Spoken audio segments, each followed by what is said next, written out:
I'm out of my head, out of my mind, oh why? If you let me, I'll be out of my dress and into your arms tonight. Yeah, I'm lost without it, feels like I'm on. Pajak penghasilan komprehensif.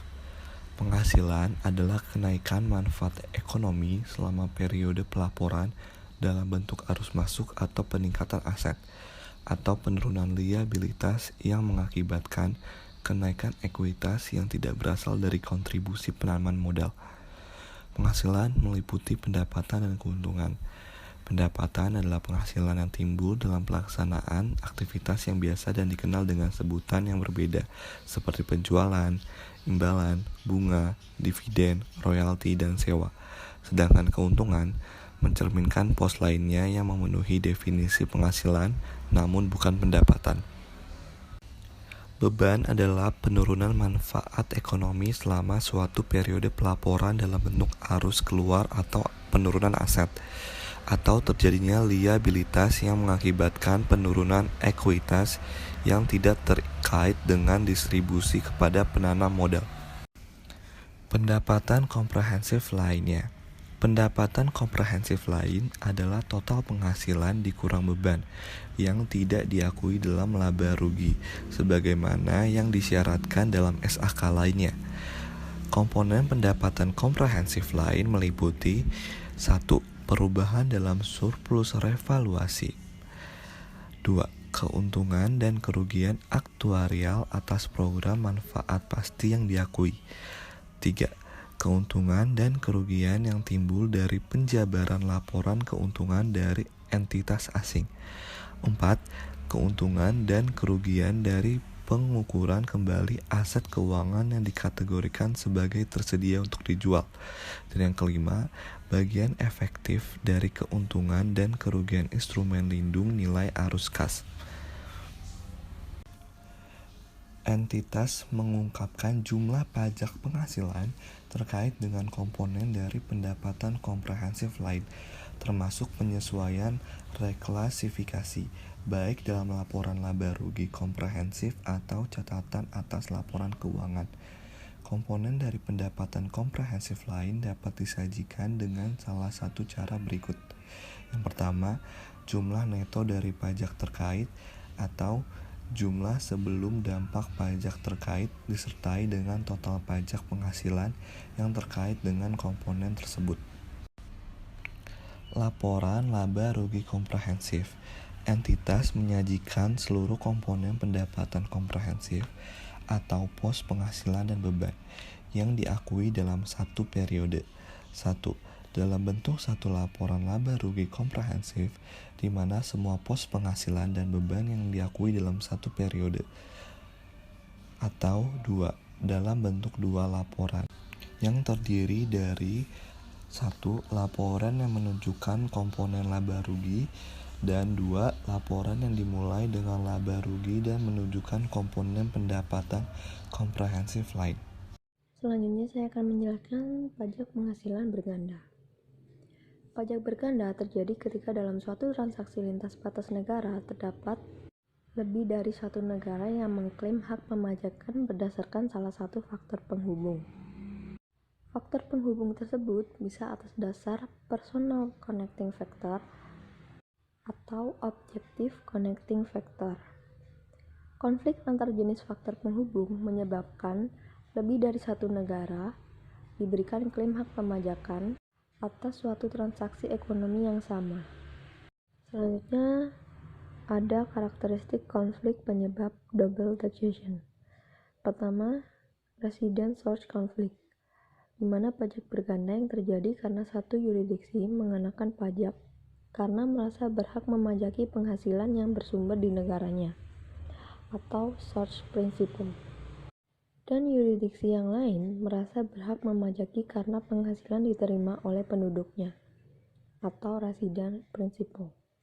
Yang kedua yaitu resident conflict, di mana pajak berganda yang terjadi karena dua yurisdiksi mengenakan pajak atas penghasilan dari penduduk yang diklaim oleh kedua yurisdiksi sebagai penduduknya.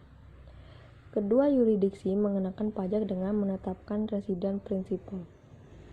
Yang ketiga yaitu source conflict, di mana pajak berganda yang terjadi karena dua yurisdiksi mengenakan pajak karena merasa berhak memajaki penghasilan yang diklaim oleh kedua yurisdiksi yang bersumber di negaranya. Kedua yurisdiksi menetapkan source principle. Selanjutnya yaitu penghilangan pajak berganda dapat dilakukan oleh pertama, undang-undang pajak dan ketentuan domestik. Kedua, persetujuan penghindaran pajak berganda atau P3B. Ketiga, prosedur perjanjian bersama atau mutual agreement procedure.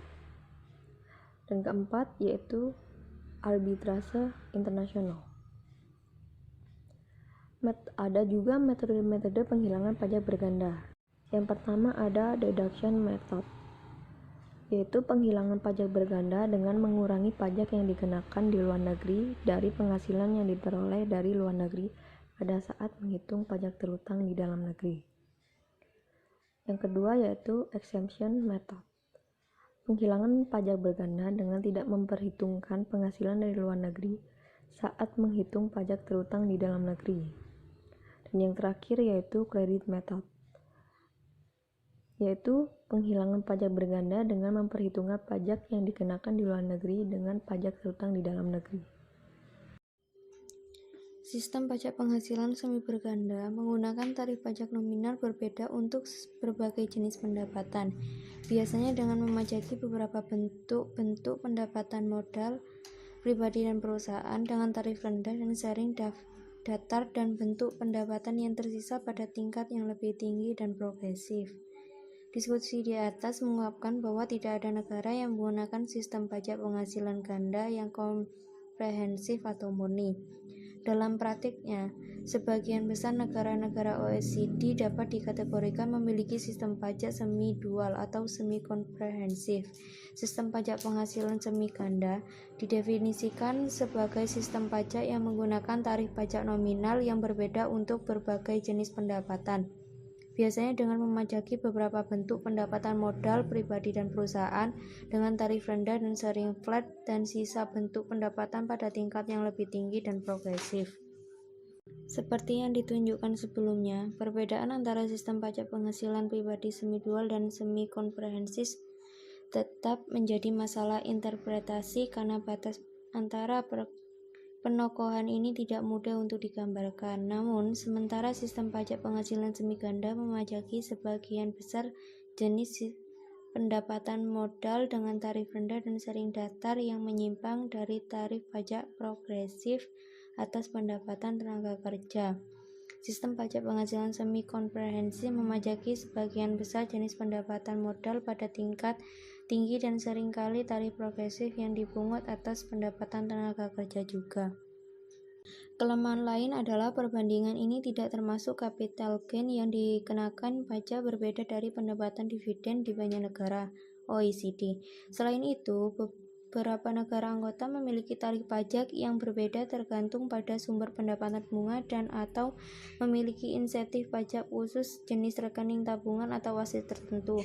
Tarif pajak atas pendapatan dividen yang digunakan dalam gambar 4.1 adalah tarif pajak gabungan atas dividen dari perusahaan residen yang dibayarkan kepada pemegang saham residen, yang mungkin berbeda dari tarif pajak pada dividen lintas batas. Akhirnya, perbandingan tarif pajak menurut undang-undang tidak memberikan dasar yang kuat untuk membahas dampak ekonomi dan berbagai jenis sistem pajak. Karena itu, bagian ini tidak membahas dan membandingkan dampak ekonomi potensial dari sistem pajak penghasilan semi-dual atau semi-komprehensif. Pajak flat atau pajak tetap adalah tarif pemungutan pajak dengan persentase yang tetap. Sistem pajak ini sangat berbeda dengan sistem progresif yang jumlahnya bergantung dengan tingkat pendapatan.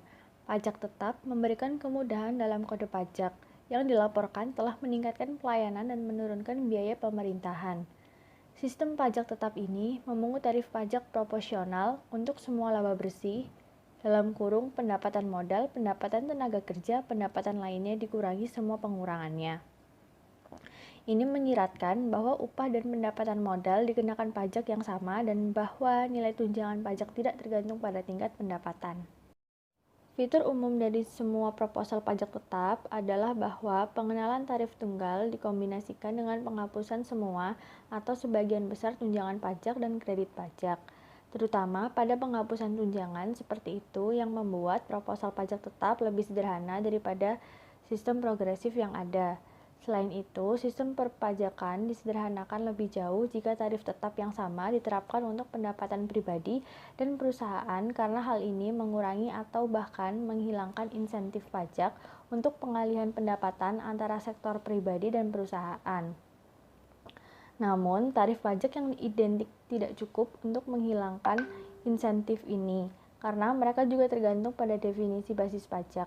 Jika dilihat dari perspektif pajak penghasilan pribadi secara terpisah, dapat dikatakan bahwa tidak jauh lebih sulit untuk memiliki jadwal tingkat progresif daripada tarif tetap setelah basis pajak ditetapkan.